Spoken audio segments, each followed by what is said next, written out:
লক্ষ্মীর ভান্ডার নিয়ে একের পর এক দুর্নীতির অভিযোগ তো উঠে আসছে। আরো একটা সেরকম অভিযোগ, এবার গ্রেপ্তার তৃণমূল নেতা গৌতম দণ্ডপাট। কিন্তু এই গৌতম দণ্ডপাট গ্রেপ্তার কেন? লক্ষ্মীর ভান্ডার নিয়ে তিনি ঠিক কি জালিয়াতি করেছেন, কি দুর্নীতি করেছেন, কি অভিযোগ রয়েছে জানার চেষ্টা করি। সুকান্ত রয়েছে আমার সঙ্গে। সুকান্ত, দেখো, নিরবচ্ছিন্ন 25 থেকে 60 বছর বয়সী মহিলারা তারা কিন্তু এই লক্ষ্মীর ভান্ডারের সুবিধা পান। আর সেক্ষেত্রে চন্দ্রকোনা 1 নম্বর ব্লকে মনোহরপুর এলাকায় কিন্তু দেখা যাচ্ছে যে মহিলা তারা কিন্তু কম বয়সে, তার বয়স বিভিন্ন কম বয়সী মহিলারা, 25 বছরের নিচে মহিলারা তারা কিন্তু লক্ষ্মীর ভান্ডারের সুবিধা পাচ্ছেন। আর এর ফলেই কিন্তু একটা অভিযোগ হয়।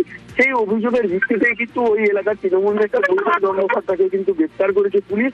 এবং আজকে পশ্চিম মেদিনীপুর জেলা পুলিশ সুপার একটি বক্তব্য দিয়েছেন যে ওই গৌতম দণ্ডপাটের সাথে আরো কারা জড়িত রয়েছে এবং আরো একজনের নাম উঠে এসেছিল, সিভিক ভলেন্টিয়ার তাপস দণ্ডপাট, এবং আরো কারা কারা জড়িত রয়েছে তা কিন্তু তদন্ত শুরু করেছে পুলিশ। আপাতত এই তৃণমূল নেতা গৌতম দণ্ডপাটকে পুলিশ নিজেদের হেফাজতে নিয়ে পুরো ঘটনার কিন্তু তদন্ত শুরু করবে, এমনই জানিয়েছেন পশ্চিম মেদিনীপুর জেলা পুলিশ সুপার।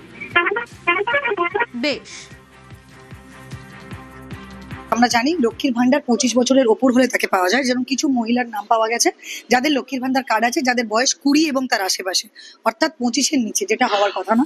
সেটা এর ক্ষেত্রে জানা গেছে যে এই যে গৌতম দণ্ডপাট যাকে অ্যারেস্ট করা হয়েছে, কিছু ক্ষেত্রে ব্রাইবের অভিযোগ আছে, যে টাকা পয়সা নিয়ে এই কার্ড, লক্ষ্মীর ভান্ডারের কার্ড এবং সুবিধা পাইয়ে দেওয়া হয়েছে। সেই ইনভেস্টিগেশনও চলছে। এরপর ফার্দার কারা কারা এটার সঙ্গে জড়িত আছে সেইভাবে আমরা করবো। এখন একমাত্র অ্যারেস্ট হয়েছেন গৌতম দণ্ডপাট।